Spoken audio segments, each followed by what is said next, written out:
प्रिय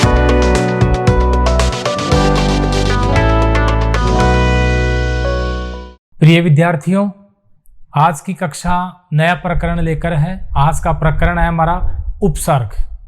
इससे पहले हमने प्रत्यय का अध्ययन कर लिया था। आज हम करेंगे उपसर्ग का अध्ययन। और देखिए उपसर्ग, और उपसर्ग में देखेंगे आज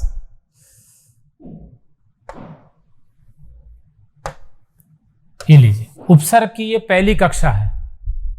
उपसर्ग का प्रकरण काफी विस्तार से है और काफी बड़ा है। हम समझते हैं कि उपसर्ग अगर आपके समझ में नहीं आते हैं तो आपको बहुत ज़्यादा हानि हो सकती है। जैसे कि संधि में दिक्कत आएगी, आपको समास में दिक्कत आ सकती है, शब्द के शुद्धिकरण में आप एक समस्या का सामना कर सकते हैं। अनेक प्रकार की समस्याएं हैं। इसलिए हमें लगा कि उपसर्ग नामक ये जो प्रकरण है इसे बहुत सावधानी से और धीरे से और अच्छे से पढ़ना हमें आवश्यक है। ऐसा ही कुछ हम पढ़ने जा रहे हैं। उपसर्ग का प्रकरण ध्यान से सुने, समझें। यकीन मानिए इस एक प्रकरण से आप कई प्रकरणों को तैयार करने वाले हैं। और ऐसा ही कुछ देखिए। सबसे पहले हम उपसर्ग की परिभाषा देखते हैं। परिभाषा, जो शब्दांश किसी शब्द के प्रारंभ में जुड़कर उसके अर्थ एवं भाव में परिवर्तन कर देते हैं उन्हें उपसर्ग कहते हैं। निश्चित रूप से शब्दांश कहाँ जुड़ेंगे? प्रारंभ में जुड़ेंगे। प्रत्यय के संदर्भ में यही परिभाषा हमारी थी और हमने कहा था कि वे शब्दांश जो किसी शब्द के अंत में जुड़कर उसके अर्थ या भाव को परिवर्तन कर देते हैं। अब यहां पर अंत नहीं देकर के क्या दिया गया है? प्रारंभ। तो महत्वपूर्ण शब्द है। शब्दांश तो अपने आप में महत्वपूर्ण है ही, क्योंकि शब्द के जुड़ेंगे और वो शब्द नहीं होंगे, वे शब्दांश होंगे। तो ऐसा ही देखते हैं आज शब्दांश से कौन से शब्दांश हैं जो शब्द के पहले जुड़ करके उसके अर्थ या भाव को परिवर्तन करते हैं। भेद देखिए। पहले 3 प्रकार के होते हैं। जी हां, हिंदी, संस्कृत और विदेशी। ऐसा ही हमने प्रत्यय के संदर्भ में देखा था। प्रत्यय के भी 3 भेद थे, क्रमशः हिंदी के उपसर्ग, संस्कृत के उपसर्ग और विदेशी भाषा के उपसर्ग। विदेशी भाषा में हम अध्ययन करते हैं अंग्रेजी, अरबी, फारसी या और कोई भाषा भी हमें हो सकती है। तो अनेक भाषाओं का जो भारतीय नहीं है वो विदेशी भाषाओं का प्रत्यय भी हम देखते हैं, उपसर्ग भी हम देखते हैं। तो विदेशी भाषा संस्कृत के हैं ही, हिंदी के हैं ही। आपसे पूछा जाए कि उपसर्ग कितने प्रकार के होते हैं तो निश्चित रूप से आपका जवाब होना चाहिए 3 प्रकार के होते हैं। कौन कौन से होते हैं तो आप बताएं? संस्कृत के उपसर्ग, हिंदी के उपसर्ग और विदेशी भाषा के उपसर्ग। और इनको पहचानना भी बहुत आसान और सरल है। आपको लगे ये तत्सम शब्द है तो आप कहेंगे ये संस्कृत के उपसर्ग है। आपको लगे ये तद्भव और साधारण शब्द है और हिंदी से काफी समानता रखता है तो आप उसे हिंदी का कहें। अरबी, फारसी, अंग्रेजी का आदि का हो तो आप उसे विदेशी भाषा का उपसर्ग कह सकते हैं। और ये स्थिति क्लियर हो जानी चाहिए। कई बार सवाल यहां से भी बन जाता है और सवाल ये बनता है कि उपसर्ग की परिभाषा क्या है। शब्दांश जरूर कहें और प्रारंभ जरूर कहें। उप का मतलब ही प्रारंभ होता है, प्रथम होता है, प्रारंभ और श्रेष्ठ होता है। तो उपसर्ग पहले लगेंगे। और फिर प्रत्यय के संदर्भ में पूछा जाए तो निश्चित रूप से अगर उपसर्ग पहले लग रहे हैं तो प्रत्यय निश्चित रूप से बाद में लगते हैं। और ये शब्दांश होते हैं जो किसी शब्द के जुड़ करके उसके अर्थ या भाव को परिवर्तन करते हैं। ये 3 प्रकार के होते हैं, संस्कृत के, हिंदी के और विदेशी भाषा के। आगे देखिए। अब सीधे हम प्रकरण पर आते हैं और समय वे नहीं करते हैं, सीधे प्रकरण। क्योंकि हमें पता है परीक्षा में तो उदाहरण दिए जाएंगे और उदाहरणों में से आपसे प्रत्यय पूछा जाएगा। तो क्यों न हम उदाहरणों के द्वारा ही हमारा अभ्यास करें। हम मूल शब्द को पहचाने, हम उपसर्ग को पहचाने और उस शब्द की संरचना को पहचाने। हम साथ साथ संधि का नियम भी देखेंगे, उपसर्ग का नियम भी देखेंगे, शब्द शुद्धि का नियम भी देखेंगे और कई प्रकार से हम अध्ययन इसके साथ साथ उदाहरणों से हम करते जाएंगे और सारी बातें हमारी उदाहरणों में ही आ जाएगी। तो ध्यान से देखें, प्रत्येक उदाहरण को देखें। कोशिश रहें कि उस शब्द को देखते ही आप याद कर लें। बाद के लिए और आगे के लिए आप कुछ भी नहीं छोड़े। साथ में शब्द देख रहे हैं, शब्द को उस प्रकार से, उस दृष्टि से देखिए कि निश्चित रूप से इसमें इस प्रकार का उपसर्ग है और मूल शब्द यह है। और याद रखें जैसा कि मैंने कहा, मूल शब्द में आप विशेष ध्यान रखेंगे कि वो सार गर्भित और अर्थ वाला शब्द होना चाहिए। भले चाहे उपसर्ग आपका अर्थ दे या नहीं दे, लेकिन मूल शब्द तो निश्चित रूप से अर्थ देना ही चाहिए। ऐसा ही कुछ है। सारी बातें हम इन उदाहरणों के द्वारा ही हम देख लेंगे। और सबसे पहले देखिए, हम लेते हैं अति। बिल्कुल बहुत महत्वपूर्ण है और अनेक शब्द आपको मिलेंगे। अथाह भंडार है अति से, अति उपसर्ग से लग करके बने हुए शब्द। हालांकि इसको पहचानना बहुत आसान है, लेकिन कुछ ऐसे कठिन शब्द भी आपको उदाहरण के तौर पर दिए जाएंगे जो आप पहचानना थोड़ा कठिन हो जाएगा आपके लिए, तो उनको भी देखिए। अत्याचार। अब देखिए, शब्द है अत्याचार।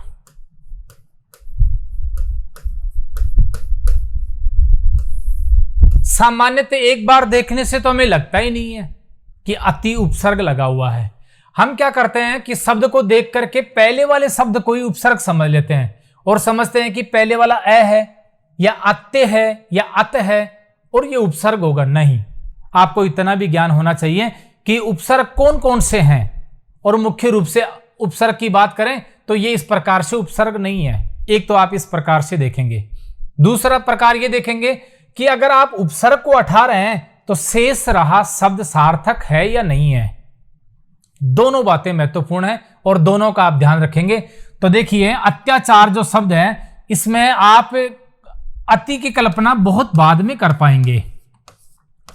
अति बहुत बाद में कर पाएंगे। आपको दिख रहा है कि अति तो लिखा हुआ ही नहीं है और आप ये अति उपसर्ग कैसे कहेंगे इसे। और परीक्षा में ऐसा ही पूछा जाएगा, अति उपसर्ग के योग से बना हुआ शब्द कौन सा है, और आप इसको देखकर ये न कह दे कहीं कि इसमें तो लगा ही नहीं है। लगा है, और कैसे लगा है देखिए। अति धन आचार, ये लीजिए, ये अति उपसर्ग है और आचार शब्द है। आचार के भी भेद होते हैं, आ धन चार। कई बार क्या ये भेद सहित ही दे देते हैं। ये लीजिए, इसका मतलब है अत्याचार में शब्द कैसे बना है, अति धन आ धन चार। पूरा विश्लेषण देख लीजिए। अब आपसे पूछें उपसर्ग कौन सा है, अति है। आपसे पूछे कितने उपसर्ग हैं, दो हैं साहब, आ भी हैं। कौन कौन से उपसर्ग हैं, अति और आ। मूल शब्द क्या है, चार।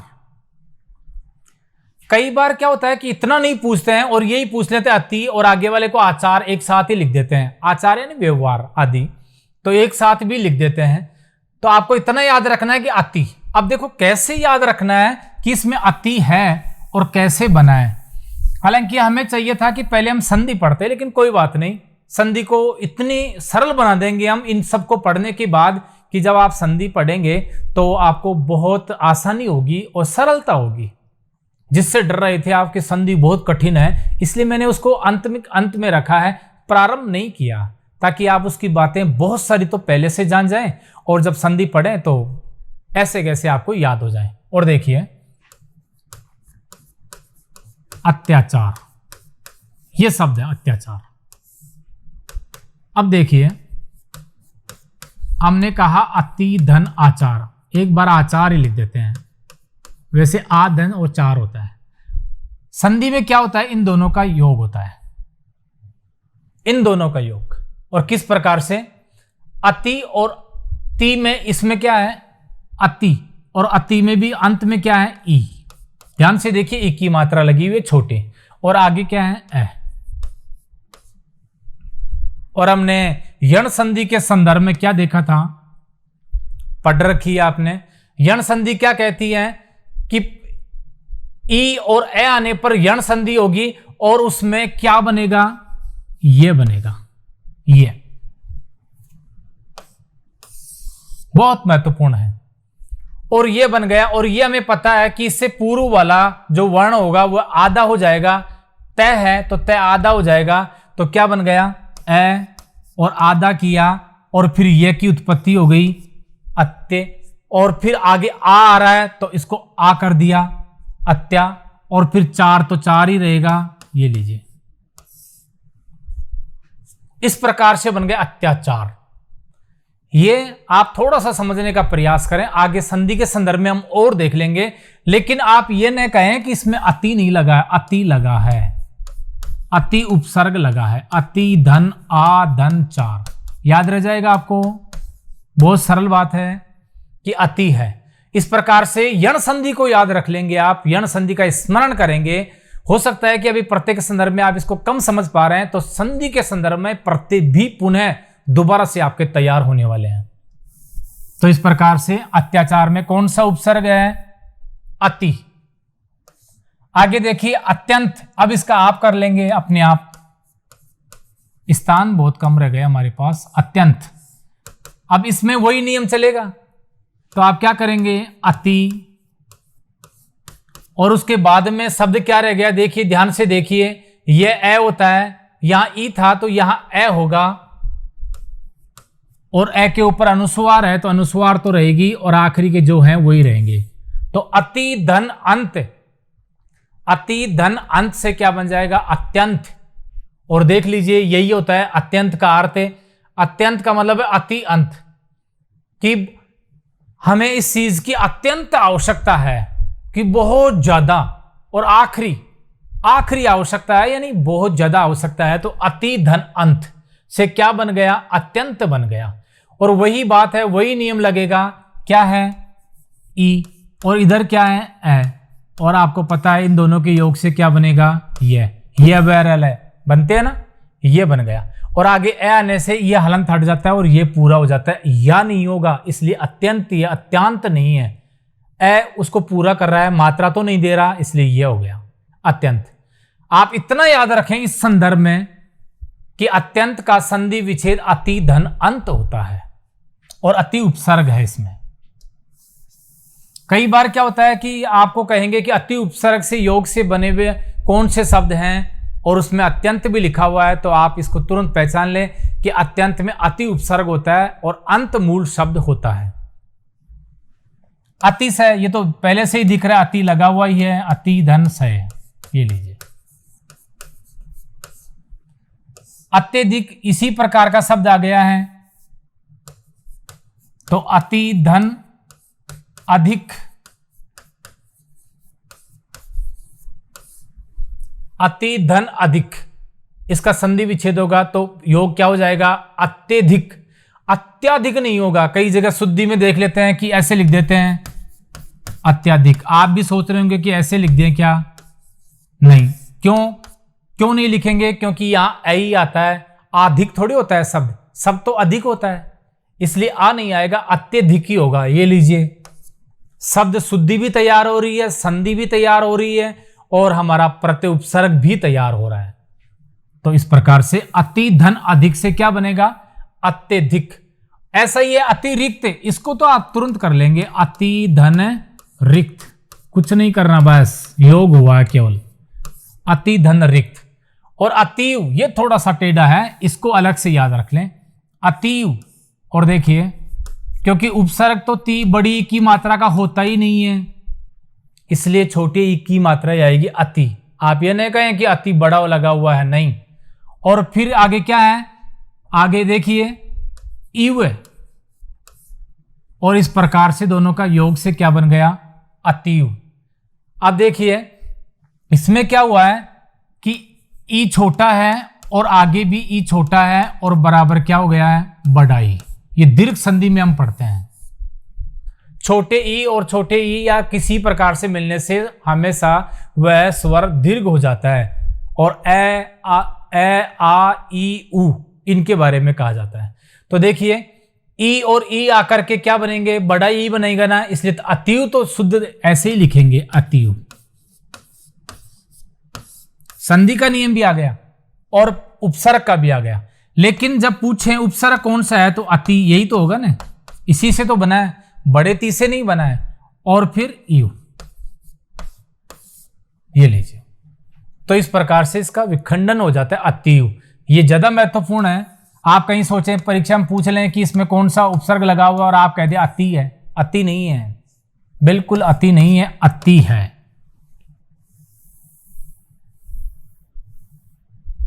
एक बार देखेंगे समझेंगे तो याद हो जाता है। अब आगे देखिए अत्यल्प है, और ये आप खुद भी कर लेंगे अब, अत्यल्प, तो वही बात है, अति धन क्या आएगा, अल्प। थोड़ा सा विचार ये भी करें कि किससे बना है, अत्यल्प का मतलब क्या होता है, तो आप खुद कहेंगे अति अल्प, बहुत कम, तो उसको कहते हैं अत्यल्प। अति धन अल्प, अल्प यानी कम होता है, तो अति धन अल्प से क्या बना, अत्यल्प बन गया है। सरल है, वही नियम है जो पहले वाले शब्दों में है। अत्युक्ति ये थोड़ा सा अलग है, अत्युक्ति, और इस शब्द को देखिए, आपको देखते ही लगेगा कि अति तो उपसर्ग है, बिल्कुल है, अति है, अति उपसर्ग है, लेकिन आगे क्या शब्द है, उक्ति। क्या रहा आपके पास, उक्ति तो रहा, और उक्ति तो होती है, उक्ति यानी कथन, और ये देखिए अति उक्ति, अत्युक्ति, बहुत ज्यादा कहना, बहुत ज्यादा कथन आदि को अत्युक्ति बोलते हैं, अत्योक्ति नहीं बोलते, अत्युक्ति बोलते हैं। क्यों बोलते हैं, देखिए, छोटा ई और आगे क्या आ रहा है, ऊ, छोटा ई और ऊ, और आपने देखा होगा कि गुण संधि के अंदर क्या हो जाएगा, ऊ हो जाएगा, इनके योग से क्या बन जाएगा, ऊ बन जाएगा। हालांकि इनमें यू की मात्रा लगी है, वो नहीं होगी, गुण संधि नहीं होगी, इसमें यण संधि है, यण संधि है। और देखिए यण संधि में क्या हुआ, ई और ऊ मिलकर के किसका निर्माण कर देते हैं, ये का निर्माण कर देते हैं, तो इस प्रकार से यह बन गया अति धन उक्ति होगा, रुक्ति नहीं होगा या और कोई शब्द नहीं होगा, अतिउक्ति। दोनों के नियम है, पूरी तरह से संधि का नियम नहीं चलेगा, लेकिन ये याद रखें, आपको ये थोड़ा सा विचार करना है कि शब्द भी अर्थ देना चाहिए उसके अनुसार। अति निकाल दिया तो अतिउक्ति का मतलब अति और उक्ति से होता है, तो अतिउक्ति हो जाएगा, आसान है। आगे देखिए, अधि उपसर्ग लगा हुआ है, ये हमने देख लिया। अब देखते हैं अधि और अधिकार, तो अधि धन कार, अधिपति तो अधि धन पति, अध्यक्ष ये थोड़ा सा अलग है, अध्यक्ष, इसे देख लीजिए और समझने का प्रयास कीजिए, अध्यक्ष, और बहुत बार पूछा गया है, तो आप बिल्कुल कहेंगे अधि है, उपसर्ग तो क्या है, अधि, और ई छोटा ही आएगा, अधि, यही उपसर्ग होता है। और आगे क्या रह गया, अक्ष। अध्यक्ष का विश्लेषण इस प्रकार से करेंगे, मैं संधि तो नहीं कहूंगा, लेकिन इस प्रकार से करेंगे, अधि धन अक्ष, उपसर्ग कौन सा है, अधि, मूल शब्द क्या रह गया, अक्ष, तो अध्यक्ष बन गया। अधिराज बिल्कुल अधि है और राज है। अधीक्षण ये अलग है, इसको देख लीजिए, और ऐसे ही पूछते हैं परीक्षा में, इस प्रकार के शब्दों को ही पूछते हैं, अधीक्षण, बिल्कुल। अब क्या करना है, उपसर्ग आपको पता है कि छोटी ई की मात्रा का होता है, तो अधि उपसर्ग है। और आगे क्या है, इक्षण, और हमें पता है कि इक्षण ऐसे लिखते हैं, इक्षण, देखना, अधि धन इक्षण। और क्या हुआ है, छोटा ई और छोटा ई मिलकर के ई बने हैं, बड़ा ई का निर्माण कर दिया, और कुछ भी नहीं हुआ है। ध्यान से समझो, देखो आप इस बात को, इन दोनों में देखो, यहां तो था ये ई और आगे भी था यही ई, और हुआ क्या है, बड़ा ई, और ये देख लीजिए यही हुआ है, धी, अधीक्षक। इसलिए कभी भी अधीक्षक लिखें तो हम ऐसे तो नहीं लिखेंगे ना, ऐसा लिखने का मतलब गलत हो गया ना, क्योंकि अधि है और ई मिलकर के ई का निर्माण करेंगे, इसलिए ये गलत हो जाएगा। तो अधीक्षक का संधि विच्छेद क्या हो जाएगा, अधि धन इक्षण, याद रह जाएगा। अधीन देखिए, अधीन, तो अधि तो है ही है उपसर्ग, अधि, और फिर आगे क्या आएगा, इन, ये लीजिए, और ई मिलकर क्या बनेंगे, बड़ा ई बनेंगे, इसलिए हो गया अधीन। अध्यादेश वही अधि धन आदेश हो जाएगा, हर को बताने की आवश्यकता नहीं है, आप समझ गए होंगे। अधि धन आदेश, अध्यादेश। अध्यात्म, बिल्कुल, अधि धन आत्म, उपसर्ग तो अधि लिखा ही है, मैंने शुरू में लिख दिया है, और आगे शब्द क्या निकालोगे, आत्म, ये लीजिए, आत्म। आत्म से अधि उपसर्ग लगने से क्या बना, अध्यात्म, और अधि तक्या में भी अधि है और तक्या है ही, पर्वत के ऊपर की समतल भूमि को क्या कहते हैं? अधितक्या। और जो नीचे समतल भूमि हो उसे क्या कहेंगे? उपतक्या। ये एक दूसरे के विलोम भी हैं, तो अधि इसमें भी उपसर्ग लगा हुआ है। अधि आसान है, सरल है। अब देखिए अनु, अनु और अनु देखिए, अनुशासन तो कुछ नहीं करना, अनु उपसर्ग है और शासन मूल शब्द है। अनुमोदन, बिल्कुल अनु और मोदन हो गया। अनुकूल तो अनु और कूल हो गया। अनु और छेद ये थोड़ा सा कठिन है, इसको अलग से देख लेते हैं। अनुच्छेद, अनुच्छेद ये व्यंजन संधि है। अनुच्छेद, आपसे उपसर्ग पूछें तो अनु है और मूल शब्द पूछें तो यहां छेद है। अब ये आधा चय नहीं लिखेंगे, हलंत वाला चय नहीं लिखेंगे, छेद, बस इतना ही। इसका आगम हो जाता है, तो उपसर्ग अनु है और मूल शब्द क्या है? छेद है। ये अलग से याद रख लेंगे, अनुच्छेद। अन्वेषण ये भी थोड़ा सा अलग है।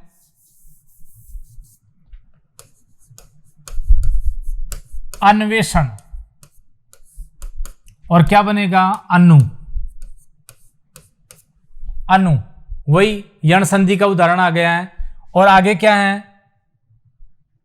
ऐषण, तो अनु धन ऐषण, तो से क्या बन जाएगा? अन्वेषण। सरल है। अनु और जय, तो अनु उपसर्ग है और जय मूल शब्द है। जय देखो, अनु तो उपसर्ग है और जय मूल शब्द है।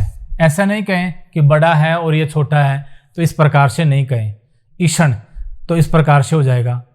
कहां थे हम? अनुच्छेद देख लिया ना आपने, अनु और छेद। अन्वेषण का अनुधन ऐषण, और अनुज का अनुधन जय, और अनुदान का अनुधन दान, और अनुस्वार का अनुधन स्वर। स्वर नहीं करना है, यहां स्वर करना है। अप का देखिए, अप, अप यस बिल्कुल सरल है। अप हरण दोनों को अलग अलग कर देंगे। अप व्यय, और व्यय में भी अलग अलग है। व्यय के भी अगर टुकड़े करें तो आप कर सकते हैं वी धन अय। कई बार यही लिख देते हैं। उपसर्ग पूछा था, इसमें उपसर्ग अलग है और पहले ही उपसर्ग दे रखा है। किस में दे रखा था?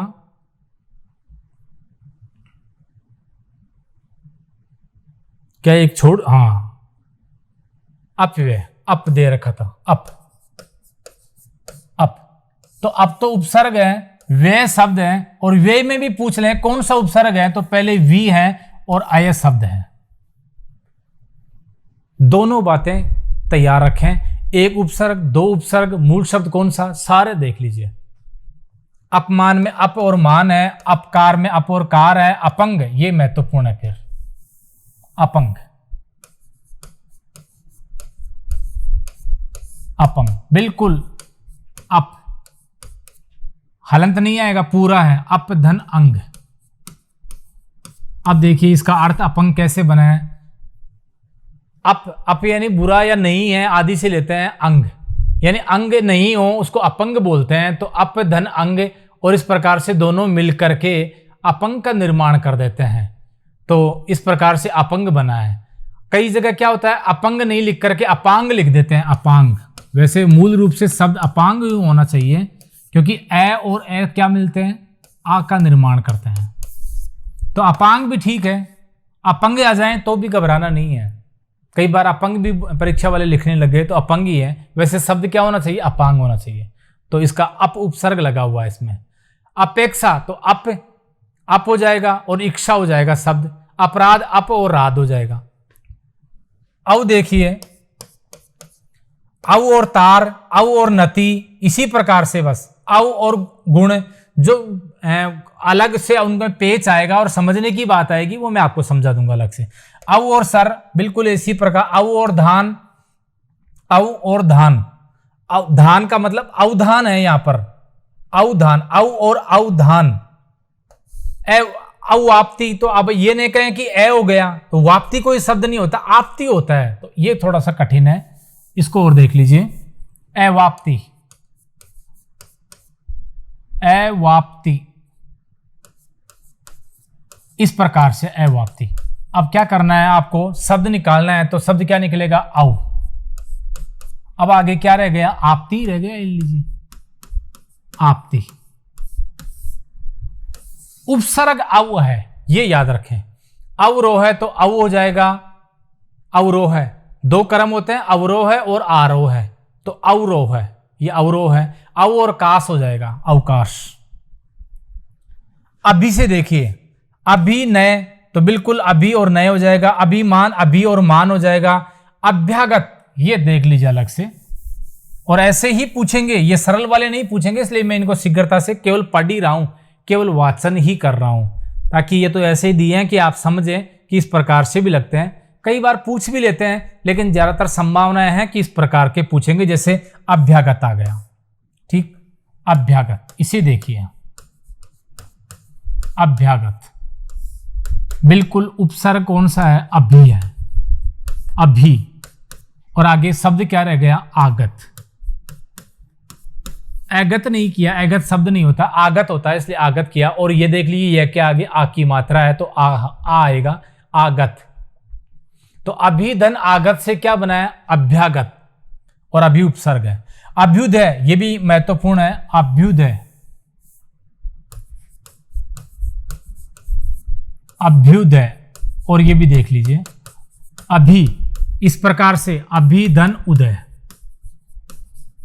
योग हो गया, अभी धन उदय से हो गया अभ्युदय। अभ्यर्थी, ये भी महत्वपूर्ण है, अभ्यर्थी। कुछ तो आपको नए शब्द मिलेंगे, बिल्कुल नए। अभ्यर्थी खूब सुना, खूब पढ़ा, खूब जानते हैं और खूब उच्चारण भी करते हैं, लेकिन हम इसके गहराई में नहीं जाते हैं। क्यों करते हैं अभ्यर्थी को? और देखिए, अभी, विशेष और अर्थी। अब अर्थी का अर्थ आप और कुछ नहीं लगाने, अर्थ से लगाएं, अर्थ। अर्थ के अर्थी, ई प्रत्यय लगने से अर्थी बना है। इसमें भी और हो सकता है विभाजन, लेकिन अभ्यर्थी का संधि विच्छेद और इस प्रकार से उपसर्ग देखेंगे और मूल शब्द देखेंगे, तो अभी तो क्या है? उपसर्ग, और अर्थी है वो। एक होता है अर्थी, जो सव यात्रा में काम आती है, वो अर्थी होता है, ये अर्थी है, ये याद रखें। अभिष्ट, अब देखो, देखने में लग रहा है कि बड़े ई की मात्रा है, तो क्या बड़ा ई का ही प्रत्यय है क्या? क्या इस प्रकार का उपसर्ग लगा हुआ है क्या? नहीं, उपसर्ग तो यही रहेगा, अभी, अभी, अभी रहेगा उपसर्ग। कौन सा रहेगा? अभी। और फिर आगे देखिए, इष्ट, निश्चित रूप से बड़ी मात्रा लगी है, तो ई और ई मिलकर के बड़ा ई का निर्माण करते हैं, इसलिए अभिष्ट तो ऐसे लिखते हैं, लेकिन उपसर्ग पूछे तो अभी छोटा आएगा और इष्ट भी, ई भी छोटा आएगा। अभिन्यास, ये भी महत्वपूर्ण है। अभिन्यास कहां गए? हाँ, ये रहा, अभिन्यास। इस शब्द का ही विश्लेषण अच्छी तरह से देख लीजिए। अभिन्यास, उपसर्ग कौन सा है? अभी। एक तो यही हो गया है, लो, अभी। आगे न्यास कह देते हैं हम, न्यास, लेकिन न्यास का भी कई बार पूछ लेते हैं, न्यास में भी उपसर्ग है एक, इसलिए देखो क्या करते हैं,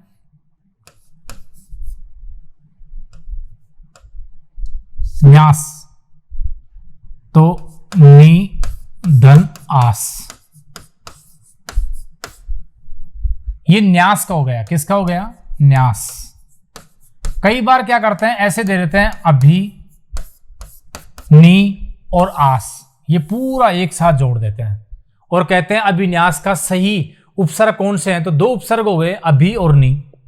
तो इस प्रकार से भी बन सकता है, ये भी आप अलग से याद रखें। अभिन्यास, ये रहा। अभिज्ञ, तो अभी और ज्ञ, ज्ञ एक अपने आप में मूल शब्द है और अभी उपसर्ग लगा हुआ है। अभिधा, बिल्कुल धा यानी धारण करने वाला, और अभी यानी विशेष अर्थ धारण करने वाली अभिधा होती है। अभी और धा, ये लीजिए, सरल है। आ से देखिए, आ से हमने प्रत्यय भी देखे थे, उपसर्ग भी देख लीजिए, आ। और आ से देखिए, आ जन्म, जन्म तो शब्द है, आ उपसर्ग है। आक्रमण तो आ है और कर्मण है। आकर्षण तो आ और कर्षण है। आमरण तो आ और मरण, मरने तक, तो उसको आमरण कहते हैं। आ उपसर्ग आ है और मरण शब्द है। आदेश तो आ और देश है। आनंद तो आ और नंद है, नंद यानी सुख और प्रसन्नता होती है, आनंद। आ और पात होता है, ये लीजिए आकाश, तो आ और काश होता है। तो इस प्रकार से आ उपसर्ग से ये मिलकर के बने हैं। इनमें कोई समझने वाली कोई बात नहीं है, केवल आपको याद रखना है। उद देखिए, अब देखो बहुत सी जगह उत भी आता है और उद भी आता है। आप ये पहले तय कर लें, उत तो कोई होता ही नहीं है, उत नाम से कोई उपसर्ग नहीं है। लेकिन कई परीक्षाओं में हमने ये देखा है कि उद नहीं होकर के उत ही दे देते हैं, तो उसको मान भी लेना है। लेकिन सामान्यतः उद ही होता है, उद, इसलिए हमने उद प्रत्यय ही लिया है, उद।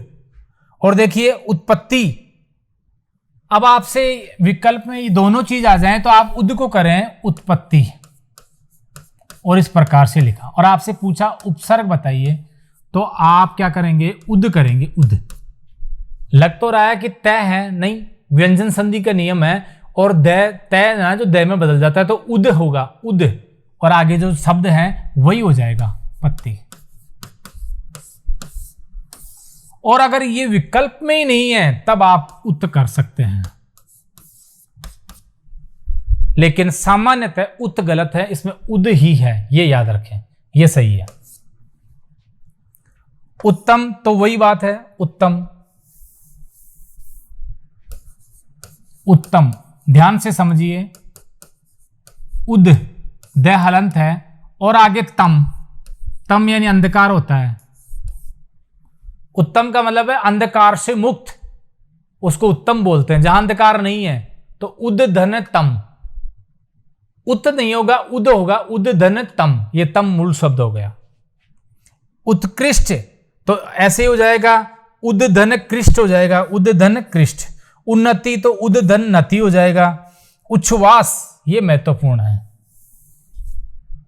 उच्छ्वास, ये रहा।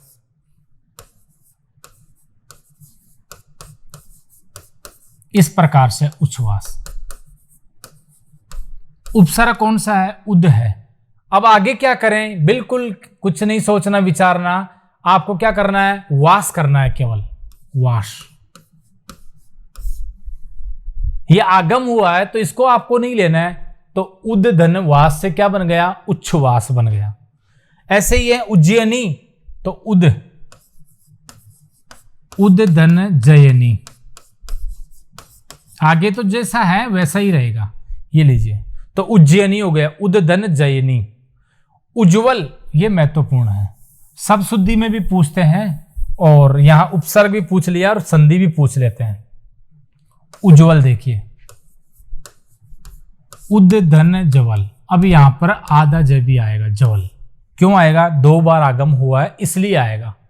एक जैसे तो क्या बन गया, द, और एक आगे वाला रहेगा, वो रहेगा ही जवल है, तो उद धन जवल सर्वाधिक मान्य है। लेकिन कई बार परीक्षाओं में हमने देखा है कि इसका विच्छेद उत धन जवल भी किया हुआ है और सही माना हुआ है, लेकिन दोनों नहीं आएंगे। अगर ये विकल्प में नहीं है तब आपका उत्तर ये हो सकता है, और अगर दोनों ही हैं तो आपका उत्तर यही रहेगा, उद धन जवल, तो उज्ज्वल हो गया। आगे देखिए उदाहरण, तो उद धन, उदाहरण भी महत्वपूर्ण है, दिखता तो सरल है लेकिन है कठिन। उदाहरण,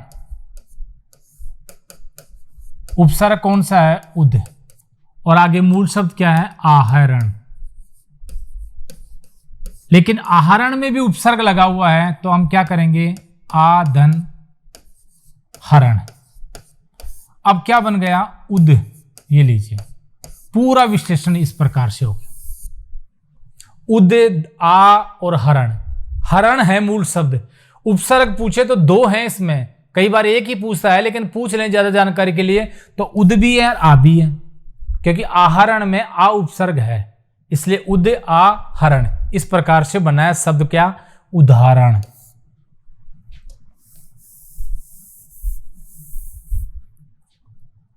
ये उद का हो गया। अब देखिए उप, तो उपवन सरल है, उपयोग तो उप और योग हो जाएगा। उपमंत्री तो उप और मंत्री, कुछ नहीं करना, केवल योग करना है।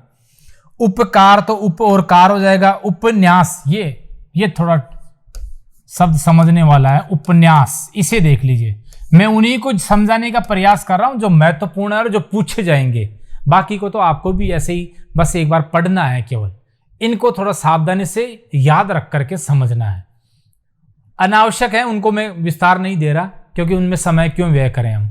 उपन्यास देखिए, उपसर्ग पूछे तो क्या है? उप, पहली बात तो। और आगे देखिए शब्द क्या रह गया? न्यास। और न्यास में भी हम देखते हैं कि इसमें भी उपसर्ग और हैं, तो क्या है? नी और आस। आगे तो ऐसे ही रहेगा।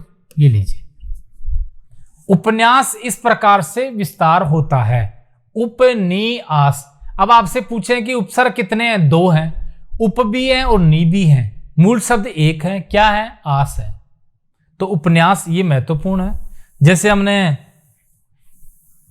और किसी संदर्भ में, शब्दों के संदर्भ में भी देखा था ना, वैसे अगर आवश्यकता हो तो आप उसको भी जाने आगे। कई बार नहीं भी लिखते हैं और इतना ही लिख देते हैं उप और न्यास, तो भी ठीक है। तो इसका मतलब है आपको उपसर्ग के बारे में पूछा जा रहा है। लेकिन कई बार ये पूछ लेते हैं उपन्यास में कितने उपसर्ग हैं? 2 हैं। कौन कौन से हैं? कर्मश है, उप और नी। मूल शब्द क्या है? आस है। ये याद रखेंगे। उपन्यास, ये लीजिए। उपनिवेश तो बिल्कुल उप और निवेश, कुछ नहीं करना। उपाध्यक्ष तो बिल्कुल ये थोड़ा सा जटिल है, इसे समझ लीजिए। उपाध्यक्ष और काफी चर्चा में भी है। उपाध्यक्ष शब्द को समझो, अब तो आपको समझ में आ जाना चाहिए। उप तो निकालेंगे आप उप, और आगे आपको पता है अध्यक्ष दिख रहा है। उप और अध्यक्ष को दोनों को जोड़ करके उपाध्यक्ष बोल दिया।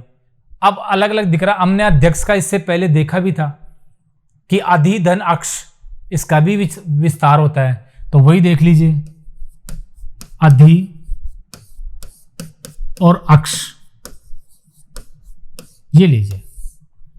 इस प्रकार से बना है उपाध्यक्ष, उप अधि अक्ष। और हमने क्या देखा? उप भी उपसर्ग है, अधि भी उपसर्ग है, और अक्ष क्या है? मूल शब्द है। तो इसमें कितने उपसर्ग लगे हुए हैं? 2। कौन कौन से लगे हुए हैं? उप अधि। ऐसा भी याद रखें, और ऐसे भी याद रखें उप और अध्यक्ष। और अध्यक्ष का हमने और विस्तार किया, उपसर्ग उसमें से निकाला तो अधि निकल गया, इसलिए उपाध्यक्ष। उपमा कुछ नहीं है, उप और मां, मां यानी समान, उसके समान उपमा कहते हैं। तो उप और मां, उप उपसर्ग है और मां मूल शब्द है। आ रहा है समझ में? और देखिए उदाहरण आएगा, जब आप और आगे देखेंगे ना तो सब समझ में आ जाएगा। पीछा नहीं छोड़ेंगे हम जब तक समझ में नहीं आएगा। एक शब्द को, जैसा कि हमने पूर्व कक्षाओं में ही कहा था कि अनेक बार लेंगे, कहाँ जाएगा? संधि में भी देखेंगे, समास में भी देखेंगे, सब शुद्धि में भी देखेंगे, प्रत्यय में भी देखेंगे, उपसर्ग में भी देखेंगे, पर्यायवाची विलोम शब्दों में तो हम देख ही रहे हैं, तैयार हो रहा है। दुर, रे हलंत है, दुर, और ये भी महत्वपूर्ण उपसर्गों में से आता है। और पहले शब्द में देखिए दुर्गति, अलग ही दिख रहा है कि इसमें दुर उपसर्ग लगा हुआ है। इन उपसर्गों को तो याद कर लें कि कौन कौन से उपसर्ग हैं। दुर लगा हुआ है। अब देखो दुर, और आगे शब्द क्या रह गया? गति। जिसकी गति अच्छी नहीं है, बुरी गति हो, उसको कहते हैं दुर्गति। तो दुर और गति, इन दोनों को मिलाकर क्या शब्द बन गया?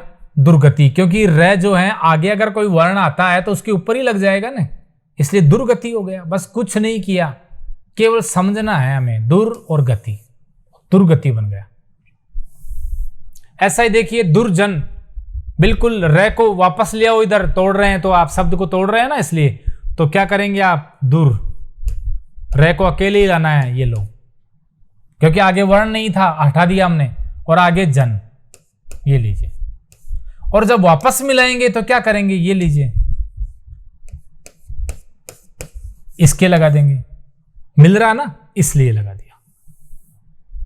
तो दुर्गति, दुर्जन, दुराचार। अब इसमें कंफ्यूजन नहीं हो, दुराचार देखिए, दुराचार शुद्ध शब्द भी ऐसे ही है, दुराचार, ध्यान से समझना। तो दुर उपसर्ग है इसमें। आप ये नहीं कहें दुरा है, नहीं, दुरा होता नहीं है। आप ये भी नहीं कहें दुर इस प्रकार से है, नहीं, हलंत वाला ही आएगा, दुर संस्कृत का है। और आगे क्या रह गया आपके पास, अगर इसको हलंत लगा दिया तो आ रह गया ना, आचार।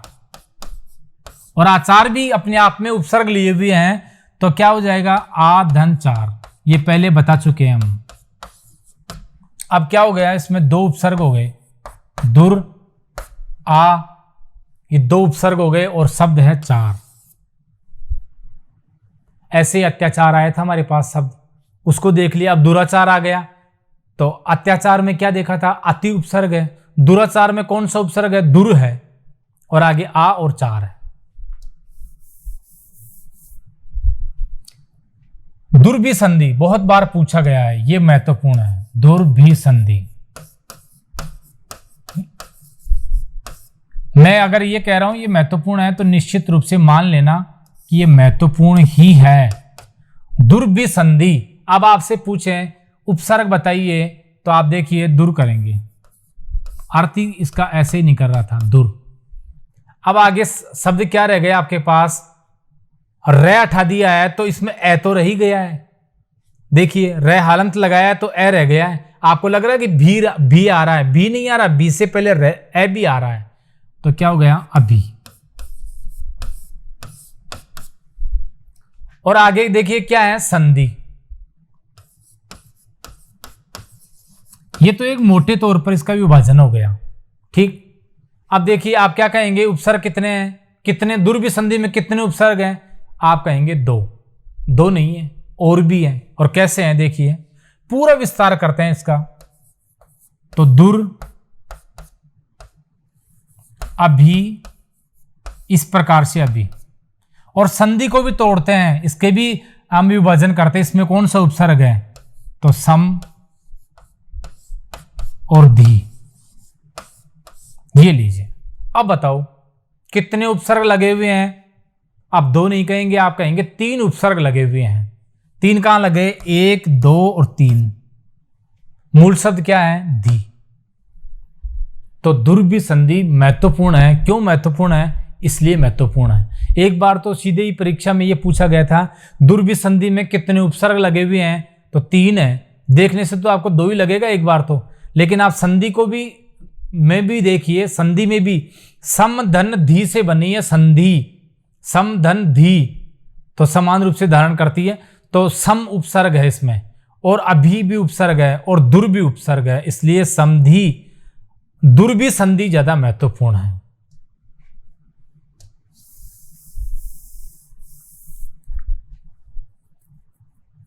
कहां थे हम, हाँ यहां, दुर्भिसंधि।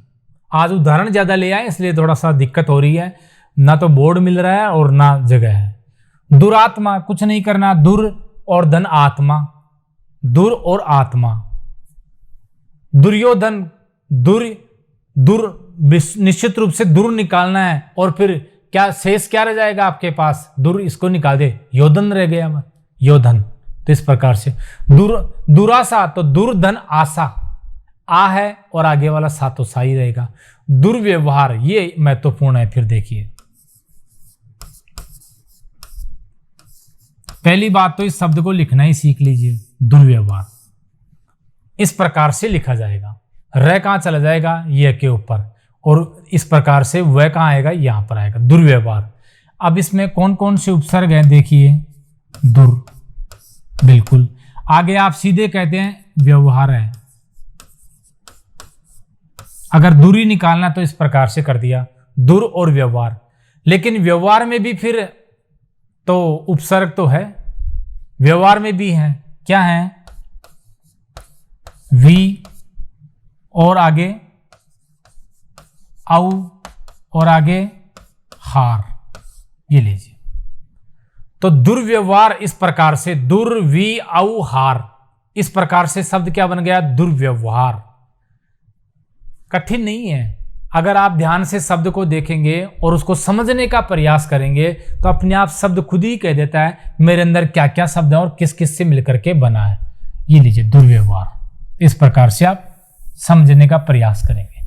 आगे देखिए दुस, इसमें भी हलंत है, स्यादा है। दुस्साहस, तो दुस और साहस हो गया। दुष्कर्म, दुष्कर है ये, दुष्कर, और ये ज्यादा महत्वपूर्ण है, दुष्कर। अब आपसे पूछेंगे उपसर्ग कौन सा है, तो आप याद रखना कहीं ये नहीं बता दें कि आपको दिख रहा है ना से षटकोण वाला इस प्रकार से है, तो आप कह देंगे ये इस प्रकार का से, नहीं, ये उपसर्ग होता ही नहीं है। उपसर्ग कौन सा होता है, देखिए दुस, यही होगा उपसर्ग। इसमें ये अपना रूप बदल लेता है और फिर आगे क्या है, शब्द कार, और शब्द क्या बन गया, दुष्कर, दुष्कर।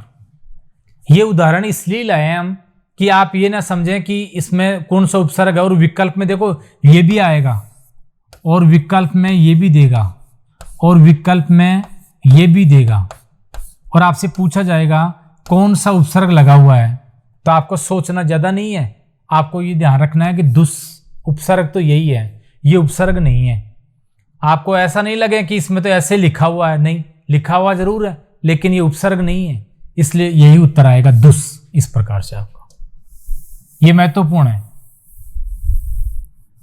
और देखिए दुष्कर, दुष्चरित, अब इसमें ये देखिए ये भी आ गया, दुष्चरित, चरित्र ऐसे लिखते हैं दुष्चरित्र, लेकिन उपसर्ग कौन सा हो जाएगा, यही आएगा से, बिल्कुल दंते सही आएगा, ये याद रखना है, दुस और आगे क्या, चरित्र। ये महत्वपूर्ण बात है, अक्सर हम इसलिए भ्रमित हो जाते हैं इसको देख करके कि ये आ रहा है तो इसमें उपसर्ग भी यही होगा, दुस आधा से कर देते हैं, नहीं, ये बिल्कुल नहीं, ये तो रूप बदलता है, फिर संधि में पढ़ेंगे हम इसको व्यंजन संधि के संदर्भ में। और दुष्फल ये बता ही चुके हैं, दुस वही आएगा, दुस और दुष्कर्म है तो दुस और कर्म, दुशासन तो दुस, बिल्कुल दुस इस प्रकार से, और आगे शासन, आगे तो मूल शब्द जो है वही रहेगा, दुष्धन शासन। बहुत महत्वपूर्ण, रहने एक बार पूछा भी गया है। दुष्परिणाम तो दुस, यही दुस और परिणाम, दुष्कृत्य तो दुस, यही दुस और कृत्य हो जाएगा। तो इसके माध्यम से हम ये बताना चाह रहे थे कि आपका जो उपसर्ग है वो यह है, बस इतना याद रखें, और कोई से स वाला नहीं है, ये दंते वाला सही आएगा। नी से देखिए, नी और नी दान तो नी और दान हो गया, नी डर तो नी और डर हो गया, नी और पूर्ण तो निपुण हो गया, नी और ठा ये थोड़ा सा अलग है, इसके देख लीजिए, निष्ठा, और ये पूछा भी गया है निष्ठा। अब आपसे पूछे उपसर्ग कौन सा है, तो नी है। अब आपसे ये उपसर्ग नहीं पूछेगा, इसमें क्या पूछ सकता है कि इसमें पूछेगा मूल शब्द क्या है, आप बताइए, या फिर इसका ही विश्लेषण करके कहेगा कि कौन सा सही है। तो आप ये देख लेंगे नी तो सभी में है, लेकिन आगे क्या आएगा, तो इस्ता आएगा, इस्ता। अब विकल्प कैसे होंगे ये देख लीजिए, एक तो विकल्प ये पहले वाला यह होगा और फिर इस प्रकार से होगा, और एक मान लीजिए कि इस प्रकार से नी और कुछ भी, जैसे मान लीजिए कि इस्टा कर दिया, ऐसे तीन विकल्प दे दिए, और आपसे पूछा जाएगा कौन सा सही है, निष्ठा का कौन सा विग्रह सही है या कौन सा उपसर्ग और मूल शब्द सही है, तो आप कौन सा करेंगे, ये वाला। अब आप ये नहीं कहें कि इसमें तो इस प्रकार से लिखा, ये विकार होता है उपसर्ग में इस प्रकार से, तो नींद और इस्ता इस प्रकार से बनेगा, ना तो ये बनेगा और ना ये बनेगा, इसलिए महत्वपूर्ण है निष्ठा। नी रोध तो बिल्कुल नी और रोध हो गया, नी बंद बिल्कुल नी और बंद हो गया, नी यम तो नी और यम हो गया, निहित में भी नी और हित हो गया, न्याय ये फिर इंपॉर्टेंट आ गया, न्याय। और ये भी पूछा गया है अनेक बार, उपसर्ग और प्रत्यय किस प्रकार से हैं, तो आप क्या कहेंगे, नी उपसर्ग है, और नी उपसर्ग है, तो अब आगे क्या रह गया बताइए, आय। इसीलिए मैंने कहा इसको, ये महत्वपूर्ण है, नी और आगे क्या है, आय। अब आप ये नहीं कहें कि याई कर दें, याई नहीं करेंगे, आय करेंगे, आय। क्यों करेंगे, ये यण संधि का नियम चल गया, क्योंकि आ है उधर, इधर ई है तो उधर आ है, और इस प्रकार से देख लीजिए ये का तो आगम हुआ है, ये शब्द में नहीं था, ये तो बना है, ये रेलव है, इस प्रकार से। तो नी धन आय, या तो आप उस तरीकों को याद रख लीजिए या फिर इतना याद रख लीजिए कि न्याय का संधि विच्छेद या इस प्रकार से विश्लेषण नी धन आय होगा, बस आपका काम हो जाएगा। निधि तो नी और धी, ये भी कई बार पूछा गया है, नी और धी, बस इतना ही है। निर से देखिए रे हलंत है, निर्जल तो निर अलग से लिख देंगे, वही बात नी रे को इस प्रकार से, और आगे क्या करेंगे जल, ये लीजिए, और मिलाएंगे तो ये रे जो है जय के ऊपर चला जाता है, और कुछ नहीं किया है, केवल संयोग हुआ है, बस मिलन हुआ है केवल, और कुछ नहीं हुआ।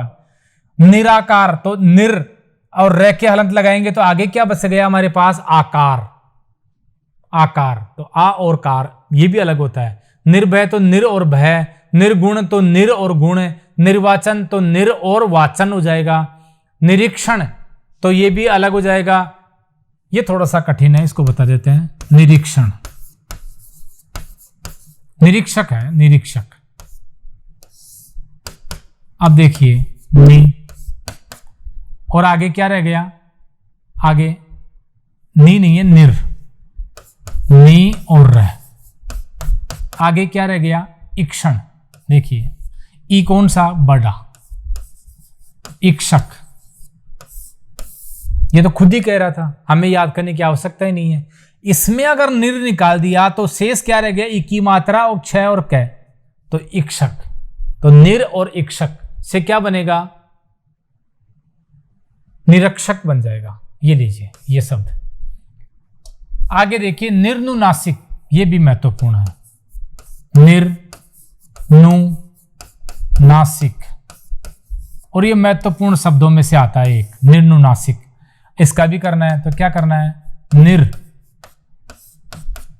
आगे क्या रह गया, निर लगाए तो अनु, एनु, यहां भी योग कर दिया अनु, और फिर आगे क्या रह गया नासिक, नास और इक, इसमें भी विभाजन हो जाएगा, लेकिन दो उपसर्ग है निर और अनु, निर और अनु, यानी कि हमने देखा था अनुनासिक का विलोम क्या होगा, निर्नुनासिक हो जाएगा। निर लगे है ना, इसको विलोम बनाया गया है। अनुनासिक का मतलब है नाक से बोलने वाले, और निर कह दिया तो नाक से नहीं बोलने वाले, निर्नुनासिक, इसलिए इसको कहते हैं निर्नुनासिक। महत्वपूर्ण शब्द है, इसे याद रख लें। निरामिस, ये भी महत्वपूर्ण है, निरामिस, देखो समय ज्यादा नहीं ले रहे हम, निर बिल्कुल। अब आगे देखिए निर अगर निकाल दिया तो आगे क्या रह गया, आमिस, आमिस। अब अगर इसका भी विस्तार करें तो निर तो है ही है, निर, और फिर आ और है, और आगे मिस है, मिस यानी मांस होता है, ये लीजिए। निर, निर यानी नहीं के अर्थ में आता है, आ मिस, निर आ मिस, यानी कि जो मांसाहारी नहीं है उसे निरामिस कहते हैं, तो निर आ मिस। अब आपको इतना याद रखना है इस संदर्भ में, यहां हम उपसर्ग पढ़ रहे हैं कि इसमें कौन कौन से उपसर्ग हैं, तो निर है, आ है, और मिस शब्द है। मिस इस प्रकार से लिखेंगे मांस, तो निर आ मिस इस प्रकार से बन गया निरामिस। और इसका विलोम भी हमने देखा था, निरामिस का क्या किया था, आमिस, आमिस इस प्रकार से।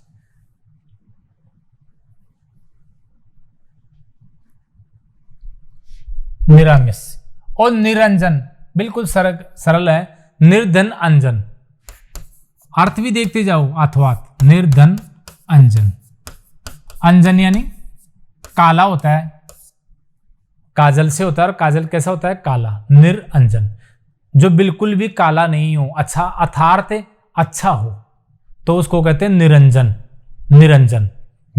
किसी भी प्रकार के लोभ मोह माया या आदि में, लोभ प्रपंच में नहीं है, तो निरंजन कहते हैं, निरंजन। तो इस प्रकार से बनाया निर्धन अंजन से, निरंजन, निरुपसर्ग है इसमें। निर्विरोध, बिल्कुल निर और विरोध हो जाएगा, निरर्थक निर्धन अर्थक हो जाएगा, और निरीश्वर तो निर्धन ईश्वर हो जाएगा, ये याद रखना, निर्धन ईश्वर। और हमें पता है ईश्वर ऐसे लिखते हैं, तो निरीश्वर, इसीलिए इसकी मात्रा बड़ी लगी है। निर्माण में निर्धन मान हो जाएगा। हाँ ये इंपॉर्टेंट है, मान नहीं होगा, निर्माण। इसे और देख लीजिए, उपसर्ग कौन सा है, निर है। आगे क्या रह गया, आप देखेंगे मान रह गया, मान, और मान नहीं होगा, क्या होगा, मान। ये अण है ना, ये न में बदलेगा, और इसीलिए इसको पूछ लेते हैं परीक्षा में, ऐसे भी लिखा हुआ आएगा, निर और मान। कहीं आप गलती से इसे नहीं कर दें, ये गलत है, ये सही है। अण का क्या बन जाएगा, न हो जाएगा, तो निर्धन मान, इसलिए ये उदाहरण आपको स्पष्ट करना पड़ा। आगे देखिए निस, ये भी सह हलंत है, निस। और निस्संदेह का मतलब निस और संदेह, निस्सय को निस और चय। अब इसमें सह कहने की आवश्यकता नहीं है, सह यही रहेगा, निस और चय। कहीं आप ये नहीं समझ लें निस, क्योंकि ये उपसर्ग होता ही नहीं है, इसलिए क्रॉस कर दें इसको। निस और चय से बना निश्चय। निःशुल्क, तो इसमें भी निस यही लगेगा, निस और आगे शुल्क। निसंकोच, इसमें तो पहले से ही है, तो निस और संकोच। निश्चिंत, और यही रहेगा, निस और चिंत। और निष्फल, ये देखिए, तो उपसर्ग तो हमारा यही है, निस, और आगे क्या है, फल। फल महत्वपूर्ण, बहुत महत्वपूर्ण, इसको अलग से याद रखें। परा से देखिए, पराकाष्ठा, तो परा और काष्ठा, बिल्कुल ये लीजिए, यहां से खंडन हो गया। पराधीन, ये लीजिए, परा और धीन। कहीं आप पर नहीं कर दें, पर धन अधीन नहीं कर दें, परा है इसमें, परा धन धीन, पराधीन, इस प्रकार से। परास्त, ये भी पराधन अस्त हो जाएगा। आ इसमें ए और आ रहा है, क्योंकि आ और ए मिलकर भी आई बनेंगे, इसलिए पराधन अस्त। और आगे देखिए, पराजय तो पराजन जय, पराक्रम तो पराधन क्रम, और परामर्श पराधन मर्श, इस प्रकार से बन जाएंगे। परा, परा उपसर्ग है, और कई बार पूछा है ये। परि, पर्यावरण, महत्वपूर्ण है, पर्यावरण, इसी को देख लीजिए, कौन सा उपसर्ग है, परि। ई छोटा ही आएगा, परि, और आगे क्या है, आवरण। देख लीजिए, यही तो बना ना, ई और आ से क्या मिलकर के क्या बना, या बन गया। परिधन आवरण, पर्यावरण। लेकिन इतना ही नहीं, इसका और भी है, आवरण का भी और टुकड़े करें तो आ, और फिर वरण, पूरी तरह से चारों तरफ से वर्ण करना, परि।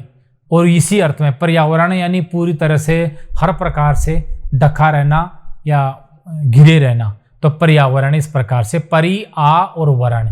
उपसर्ग कितने हो गए, 2 हो गए। कौन कौन से हो गए, परि और आ। मूल शब्द क्या है, वरण, तो पर्यावरण बन गया। परिश्रम, तो परि और श्रम अलग हो जाएगा। परिवेश, परि और वेश हो गया। परि और मान हो गया। अब ये मान नहीं करना है, मान करना है, बता चुके हैं हम। परि और मान, अण नहीं लिखना है कभी भी, परि और मान। पर्यवेक्षण, ये महत्वपूर्ण है, और आगे विस्तार भी इसका दिया हुआ है। पर्यवेक्षण, पर्यवेक्षण पूछा जाएगा निश्चित रूप से। तो क्या उपसर्ग है, परि है एक, तो एक औ है, और एक ईक्षण शब्द है। ईक्षण, ई बड़ा ही आएगा, क्योंकि ईक्षण शुद्ध ऐसे लिखते हैं। परि और औ 2 प्रकार के इसमें उपसर्ग लगे हुए हैं, औ, क्योंकि आप देखिए डायरेक्ट परि और ईक्षण नहीं कर सकते।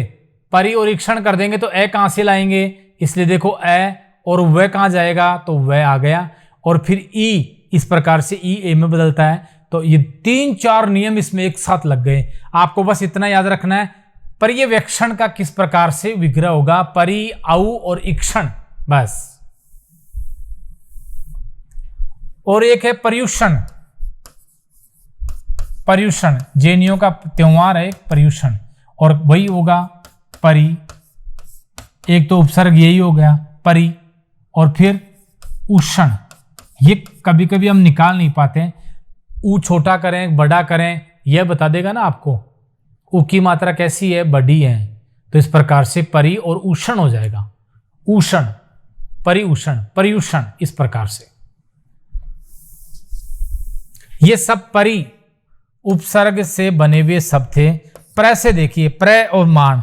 अब मान को जो मान मत मान लेना, मान मानना है, मान है। प्र और मान तो प्रमाण हो गए। प्र स्थान तो प्र और स्थान हो गया, प्र बंद तो प्र बंद हो गया।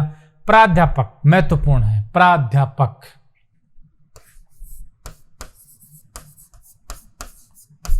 इस प्रकार से प्राध्यापक कहां है, ये रहा प्राध्यापक। अब देखिए ये कैसे बना है, प्र, क्योंकि हम प्र उपसर्ग की बात कर रहे हैं, प्र। आगे तो आप क्या देखेंगे कि अध्यापक है, लेकिन अध्यापक भी, अब अध्यापक में भी तो उपसर्ग है, और देखिए क्या है, प्र, अधि, आ और पक। बहुत सारे, तीन तो आ गए एक साथ, प्र, अधि, आ और पक, फिर शब्द आ गया। तो प्राध्यापक कैसे बना है, प्र, अधि, आ और पक, इनके सब के विशेष अर्थ होते हैं। ऐसे ही नहीं बना दिया गया प्राध्यापक फर्स्ट ग्रेड को, लेक्चरर को प्राध्यापक। तो देखिए प्र, अधि, आ और पक, तो कितने उपसर्ग हो गए, तीन हो गए। कौन कौन से हो गए, कर्मश है, प्र, अधि और आ। महत्वपूर्ण है, पूछा जा सकता है आपसे, तो प्राध्यापक हो गया। प्राचार्य तो प्र धन आचार्य, और आचार्य का भी करें तो आ और चार्य हो जाएगा। एक बार देखने से याद हो जाता है, प्राचार्य। बिल्कुल, प्रत्यय कौन सा है, उपसर्ग कौन सा है, प्र, और फिर आगे क्या रह गया, आचार्य। आचार्य भी आ और चार्य से बनता है, प्र, आ और चार्य। इस प्रकार से इसका खंडन होगा, प्र और आ उपसर्ग है इसमें। प्रोजल, प्रोजल, और यह भी महत्वपूर्ण है, प्रोज्वल, प्रोज्वल, इस प्रकार से है। तो प्र तो है ही है, और फिर क्या है, उद, उत नहीं करना है, उद करना है, और आगे क्या रह गया, जवल। बस, प्रोज्वल का क्या हो जाएगा, प्र तो उपसर्ग है, एक उद है। अब देखिए उद कैसे बना है, क्योंकि ओ मात्रा इसी से बनी थी, उसे, तो उ वापस लाएंगे, उ, और इस जय का क्या बनेगा, द बनेगा, तो उद, और आगे वाला ऐसे कैसे रहेगा, तो जवल हो गया। तो प्र, उद और जवल, कितने उपसर्ग हो गए, दो हो गए, एक तो ये और एक ये, तो इसलिए यह है। प्रेषक, ये भी इंपॉर्टेंट है, प्रेषक, भेजने वाला, प्रेषक। तो प्र और इक्षक, ये याद रखना, इक्षक शब्द होता है, ई छोटा मत कर देना, इक्षक। तो प्रेषक, प्र धन इक्षक, उपसर्ग कौन सा है, प्र है, और है, ये और देख लेते हैं उदाहरण। बहुत है, हमने कोशिश की है सारे शब्द आ जाएं, सब छूटे नहीं, और इन शब्दों से, उदाहरणों से ही आप समझते समझते धीरे धीरे समझ जाए। वी है, वी, तो वी और ज्ञान, वी और ज्ञान, कुछ नहीं करना। वी और कल्प, तो वी और कल्प। वी और नाश, ये लीजिए विनाश हो गया। व्यस्त, ये महत्वपूर्ण है, व्यस्त। अब इसमें दिख नहीं रहा आपको कि इसमें वी है या नहीं है, बिल्कुल है, वही नियम यण संधि का, वी, और आगे क्या रह गया, अस्त। क्योंकि आपको पता होना चाहिए क्या, ई छोटा और ए मिलकर क्या बनाएंगे, ये का निर्माण करेंगे। ई और ए मिलकर क्या बनाएंगे, ये बनाएंगे, इसलिए क्या बन गया, व्या, और आगे का ऐसा कैसे रहेगा, व्यस्त। तो व्यस्त का क्या होगा, वी धन अस्त होगा, और वी क्या है, उपसर्ग है, व्यस्त, ये लीजिए।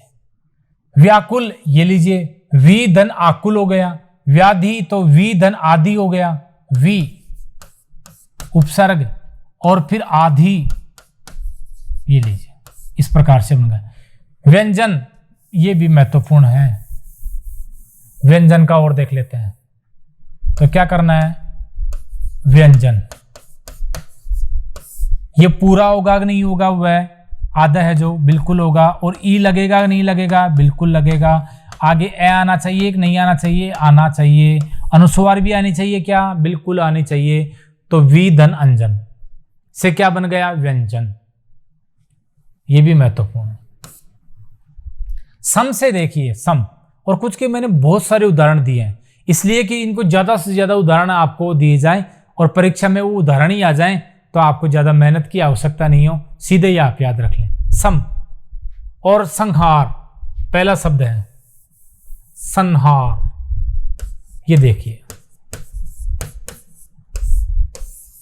कुछ नहीं करना, स तो स है और ये अनुस्वार है, ये अपने रूप में आ जाएगी, तो क्या बनेगी, सम। इसके बाद और आगे क्या रह गया, हार। ये लीजिए, आपने अपनी तरफ से तो कुछ किया ही नहीं, सब कुछ इसी में लिखा हुआ था। सम उपसर्ग है और हार मूल शब्द है। संजय सम धन जय, सम धन जय। संतोष बिल्कुल संतोष, तो क्या हो जाएगा, सम तो उपसर्ग है ही है, इसमें अनुस्वार अपना रूप में वापस आएगी और आगे तोष है।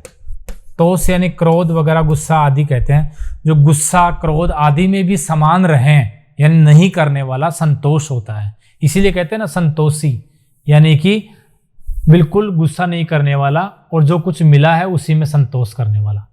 सम धन तोष। समन्वय, समन्वय और क्या करना है आपको, उपसर्ग बताना है। तो सम हो गया, आगे क्या बच गया, अन्वय। अन्वय तो इस प्रकार से यह हो जाएगा। और इसमें भी पूछ लें तो बिल्कुल आप बता देंगे, अन्न नी और व्यय, इसका भी और विस्तार हो जाएगा। संगीत तो सम धन गीत हो गया। संन्यास, संन्यास सन्यासी, कई बार पूछा है, कई बार ऐसे भी लिख देते हैं संन्यास, तो भी मान लें आप। वैसे आधा आधा दो बार आ जाए तो भी एक ही बात है। अब क्या करना है, इसमें उपसर्ग बताना है। तो उपसर्ग एक तो यह हो गया सम, और आगे क्या रह गया, शब्द क्या रह गया हमारे पास, न्यास। और न्यास का हमने क्या बताया था, निधन आस। निधन आस, कितने उपसर्ग, दो, सम नी और आस। आस मूल शब्द है, सम और नी, इस प्रकार से। संचार तो सम धन चार। समर्थ तो सम धन अर्थ, इसमें ए दिखाई नहीं दे रहा लेकिन आपको समझ जाना है। समर्थ क्या करना है, सम और अर्थ, बिल्कुल समान अर्थ, जैसा नाम जैसा काम और वैसा ही अर्थ। तो सम धन अर्थ से क्या बना है, समर्थ। आप कहेंगे ए नहीं है, ए आ गए ना अपने आप, मैं के हलंत लगा दी तो ए का अलग से उच्चारण हो गया है, समर्थ। और आगे देखिए, संप्रेषण तो संप्रेषण, इसमें दो उपसर्ग हैं, सम और प्र और ईषण, तो संप्रेषण बना। संसार सम धन सार। संस्कृति सम धन कृति। संज्ञा सम धन ज्ञा। सम धन ज्ञा, ज्ञा मूल शब्द है। संलग्न तो सम धन लग्न, इस प्रकार से बन जाएगा, सरल है ये। सु से देखिए, ये तो सरल है।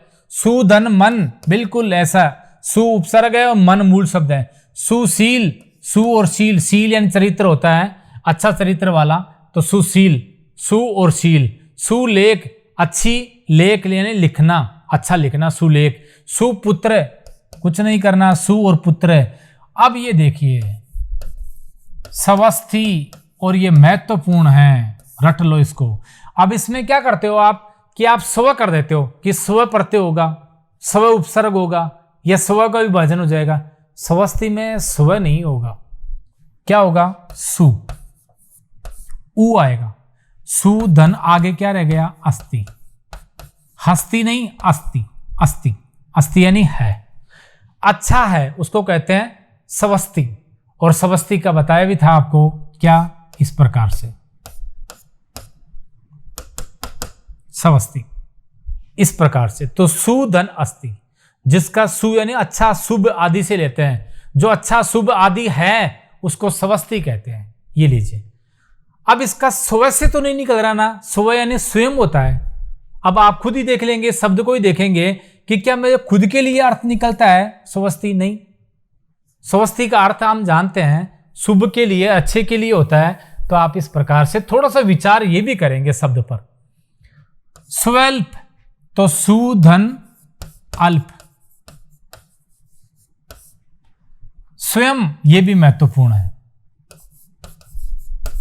स्वयं, और क्या हो जाएगा, सु, और आगे क्या क्या रह जाएगा, सु इसमें आ गए तो अयम, अयम। चाहो तो मैं पूरा, अब मैं लिखकर हलन लिख दो या अनुस्वार लगा दो। ये लीजिए, सुधन अयम, तो क्या बना है, स्वयं, खुद, अपने लिए। आगे है स्वागत, और ये भी महत्वपूर्ण है, स्वागत। अब बताओ क्या इसको स्व के लिए करें क्या, स्व यानी खुद के लिए करें क्या? स्वागत क्या होता है? सामान्य तौर पर हम अर्थ देखें वैसे व्यवहार में तो हम क्या देखेंगे, अच्छा, अच्छा के लिए सु का प्रयोग करते हैं। आगत, ये संधि में और बताएंगे हम आपको। आगत, जिसका आगमन अच्छा हो, शुभ हो, उसको कहते हैं स्वागत। और ऐसा ही करते हैं हम स्वागत में, किसी के आगमन में हम स्वागत करते हैं। तो ये लीजिए स्वागत, सुधन आगत। स्वच्छ, ये भी ऐसा ही है, खुद के लिए थोड़े आएगा, सुधन अच्छ, यण संधि, इस प्रकार से सरल है। कु से देखिए, कु रूप, तो कु और रूप, कु और तर्क अलग हो गया, कु और पात्र हो गया, कु और मति हो गया, कु और रंग हो गया, कु और पुत्र हो गया। कुछ नहीं करना है, बस केवल लगाया गया है कु। प्रति देखिए, प्रतीक्षा महत्वपूर्ण है और इसीलिए पूछेंगे प्रतीक्षा कौन सा उपसर्ग है, तो प्रति ई बड़ा मत कर देना, उपसर्ग में प्रति छोटा ही आएगा। प्रतिधन इक्षा, और ये छोटे छोटे मिलकर क्या बने थे, बड़ा बने थे, इसलिए प्रतीक्षा।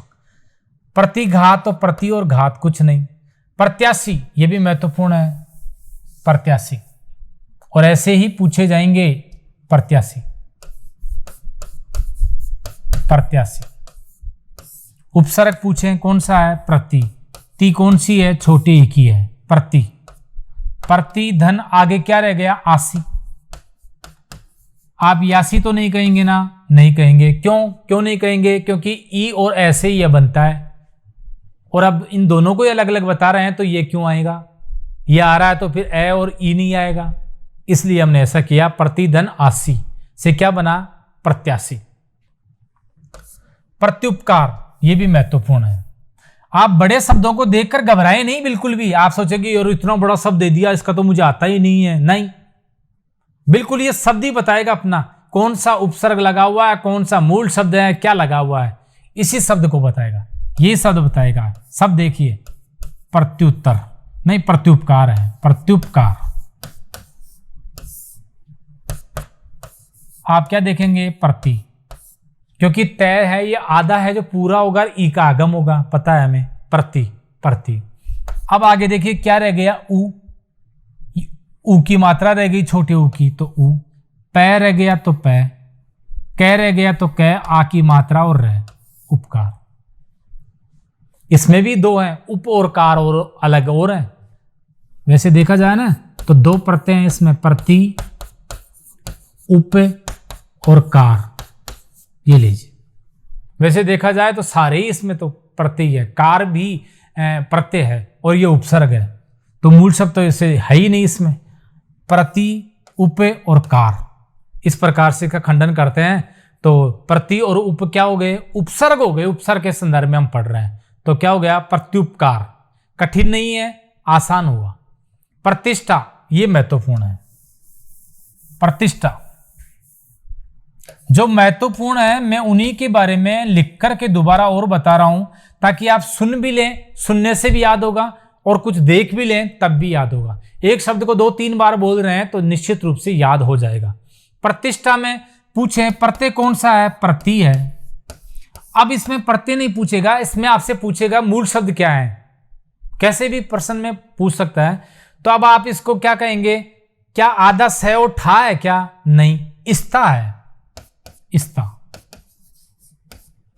और यही महत्वपूर्ण बात है, प्रति और इस्ता से बना है प्रतिष्ठा, ये याद रखें, याद कर लो इसको अच्छी तरह से। प्रतिषेध ये भी महत्वपूर्ण है, और जो अपवाद है ना वही पूछते हैं और वही गलत होते हैं, बाकी तो सरल पूछेगा। जैसे मान लीजिए इसका पूछा समन्वय का, तो सभी करेंगे, आप भी करेंगे, कंपटीशन तो है ही नहीं, कंपटीशन यहां है, प्रति और छेद में पूछेगा। तो आपको दिख रहा है कि प्रति उपसर्ग है, बिल्कुल है, लेकिन इसका विश्लेषण आगे और बताओ। प्रति के बाद मूल शब्द क्या है, प्रति, अरे क्या हो रहा है, ये बड़ा ले लिया मैंने पेन भी, प्रति। अब मूल शब्द बताइए, तो आपके ऑप्शन में ये भी रहेगा सेद, सेद नहीं होगा, ये दंते आएगा से, सेद, रट लो, ये दोनों बातें महत्वपूर्ण हैं। प्रतिषेध में प्रति तो उपसर्ग है, लेकिन मूल शब्द क्या है, सेद है, शेद नहीं है, शेद है, ये याद रखना। इसमें इष्टा नहीं है, स्था है, ये भी याद रखेंगे।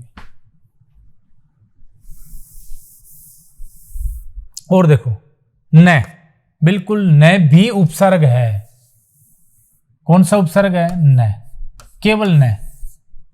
अब न है, इसका मतलब सामान्यतः न नहीं से लेते हैं और नकारात्मक अर्थ ही देता है न। तो देखिए न से क्या है, नपुंसक, एक तो यही है नपुंसक, नपुंसक, तो क्या न और पुंसक हो गया, न अलग है इसमें, न बिल्कुल न और पुंसक। और नास्तिक ये महत्वपूर्ण है, तो न और आस्तिक, आप इस न को निकाल दीजिए ना, बाकी क्या शब्द बचेगा, तो आस्तिक बचेगा। आस्तिक का विलोम शब्द क्या है, नास्तिक, आस्तिक का क्या है, नास्तिक, तो नास्तिक। और नग, तो न और ग, दो ही शब्द हैं, दोनों को अलग अलग कर दो, न और ग। नेति, ये इंपॉर्टेंट है, बहुत बार पूछा गया है, नेति। और नेति में उपसर्ग बताओ, तो क्या कहेंगे, न धन इति, ये बहुत महत्वपूर्ण है। नेति का क्या हो जाएगा, न धन इति नेति, न धन इति नेति। और नकुल, तो न और कुल, जिसका कुल ही नहीं हो, तो न और कुल, नकुल। लेकिन नेति का क्या होगा, न धन इति, ये महत्वपूर्ण है, इसे याद कर रहे हैं।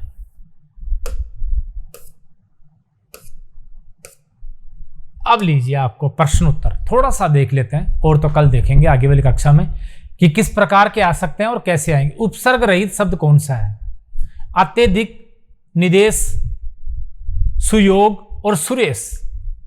अब ये पता होना चाहिए, उपसर्ग पहले लगेंगे, ठीक। अब दूसरी बात, रहित पूछ लिया, रहित यानी उपसर्ग नहीं होना चाहिए। अत्यधिक में क्या उपसर्ग है, अधि, अधिक तो शब्द है, अति उपसर्ग है, अति, अति और अधिक शब्द है। निदेश में क्या है, नी है। सुयोग में क्या है, सु है। लेकिन सुरेश में सु है क्या, तो रेस क्या है, नहीं है। यही उत्तर है हमारा। ये पूछा था उपसर्ग किस में नहीं लगा हुआ है, सुरेश में नहीं लगा, ये रूढ़ शब्द है, सुरेश में नहीं है, इन सब में लगा हुआ है। दूसरा देखिए, उपसर्ग सहित शब्द बताइए, यहां रहित था, सहित, शब्दों का ही फेर है, और इसी में देखो उलझ जाते हैं बहुत बार हम। रहित का मतलब के बिना, और सहित यानी के साथ। तो सहित, उपसर्ग सहित शब्द कौन सा है जिसमें उपसर्ग लगा हुआ है, ऐसा शब्द बताइए। तर्जनी, अर्जुन, गर्जन, निर्धन, इनमें तो किसी में भी नहीं लगा, लेकिन इसमें लगा है शायद। और देखिए निर्धन, धन, ये लीजिए निरुपसर्ग है। इनमें क्या निकालोगे, क्या निकालोगे, गर, तो गर तो कोई उपसर्ग ही नहीं है, नहीं है, यही उत्तर आएगा। इसमें अर, ये उपसर्ग नहीं है, इसमें तर, उपसर्ग नहीं है, और उपसर्ग निकाले शब्द नहीं है, इसलिए किसमें है, निर, इसी में है, निर्धन में, निर्धन, धन, निर्धन, ये आ जाएगा इसका उत्तर। इसका सुरेश आ ही जाएगा। तीसरा देखिए, प्रय उपसर्ग नहीं है, किसमें प्रय नहीं लगा है? प्राध्यापक, इसमें तो है प्रय, धन अध्यापक था और अध्यापक में भी अधीद आ और पक ऐसे निकाला था, इसमें तो है प्रय, तो सबसे पहले ही आएगा। तो नहीं है ये पूछा है। पर वाह है, अब प्रय और वाह होता है, बिल्कुल इसमें भी है। और प्रय और सिद्ध, बिल्कुल इसमें भी है, प्रय अलग होता है। प्रय था, इसमें नहीं है, यही उत्तर आएगा। प्रथा रूढ़ शब्द है, प्रथा में नहीं है। और कु उपसर्ग रहित शब्द कौन सा है? रहित पूछा है, ये थोड़ा सावधानी से देख लेना आप, यानी कु नहीं लगा है, ऐसा कौन सा है? कुफल बिल्कुल सही है, कुरूप बिल्कुल सही है, कुमार्ग ये भी होता है, कुसुम ये नहीं होता है, कुसुम नहीं होता है। कुसुम एक शब्द ही है, पुष्प का पर्यायवाची है, फूल का पर्यायवाची है, और इसी में कु नहीं लगा है। इन सब में कु लगा हुआ है अलग से। और कैसे लगा है, कैसे पता? कु को हटाने के बाद शब्द बच रहा है फल, इसमें रूप, इसमें मार्ग, लेकिन इसको हटाने के बाद सुम बच रहा है, सुम, और सुम कोई शब्द नहीं है और ना अर्थ देता है, इसलिए कुसुम तो रूढ़ शब्द है, इसमें कु उपसर्ग नहीं है, और यही हमारा उत्तर हो जाएगा। आगे हम कल वाली क्लास में और देखेंगे, और ये उपसर्ग का प्रकरण हमारा समाप्त नहीं होता है, अभी कुछ महत्वपूर्ण उपसर्ग और शेष रह गए हैं, उनके बारे में और देखेंगे। आप भी उपसर्ग के प्रकरण को आपके पास जो भी पाठ्य पुस्तक है उससे अध्ययन करते रहें, देखते रहें। एक बार यहाँ समझने के बाद उनको अपने कॉपी में, नोटबुक में लिख करके, याद करके प्रयास करें। आज के लिए इतना ही है, आएंगे कल फिर इसी प्रकरण को लेकर के। धन्यवाद।